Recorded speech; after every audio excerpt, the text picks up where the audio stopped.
মক্কা নগরীতে এক দরিদ্র লোক বাস করতেন। অভাবের কারণে তার সংসার অনেক কষ্ট ছিল।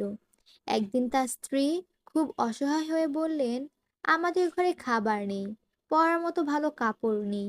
স্ত্রীর কষ্ট দেখে লোকটি কাজের খোঁজে বাজারে বের হলেন, কিন্তু অনেক চেষ্টা করেও কোথাও কোনো কাজ পেলেন না।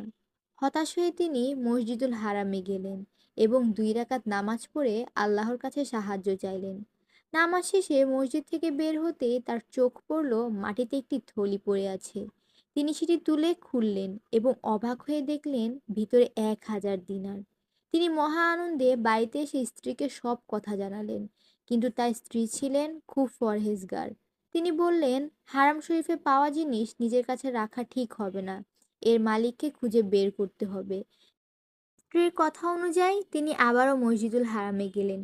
সেখানে গিয়ে শুনলেন এক ব্যক্তি চিৎকার করে বলছেন, কেউ কি 1000 দিনার ভরা থলি পেয়েছেন? লোকটি সাথে সাথে এগিয়ে গিয়ে বললেন, হ্যাঁ, আমি পেয়েছি, এই নিন আপনার থলি। ঘোষণাকারী থলিটি হাতে নিয়ে দরিদ্র লোকটিকে অনেকক্ষণ পর্যবেক্ষণ করলেন। তারপর হাসি মুখে বললেন, এই থলিটি আপনিই রেখে দিন। শুধু তাই নয়, তার সাথে আরো 9000 দিনার নিন। দরিদ্র লোকটি অবাক হয়ে জিজ্ঞেস করলেন, কেন? আমাকে এত টাকা দিচ্ছেন কেন?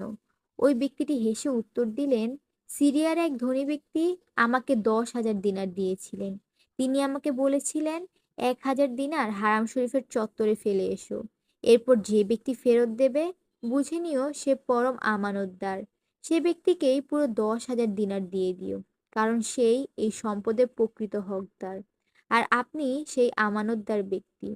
আল্লাহ তাআলা পবিত্র কুরআনে বলেছেন, আর যে আল্লাহকে ভয় করে, আল্লাহ তার জন্য মুক্তির পথ তৈরি করে দেন এবং তাকে এমন জায়গা থেকে রিজিক দান করেন যা সে কল্পনাও করতে পারে না। আল্লাহকে ভয় করে কেউ যদি দুনিয়ার লোভ ত্যাগ করে, তবে আল্লাহ তাকে তার কল্পনাতীত উৎস থেকে অভাবনীয় রিজিক প্রদান করেন।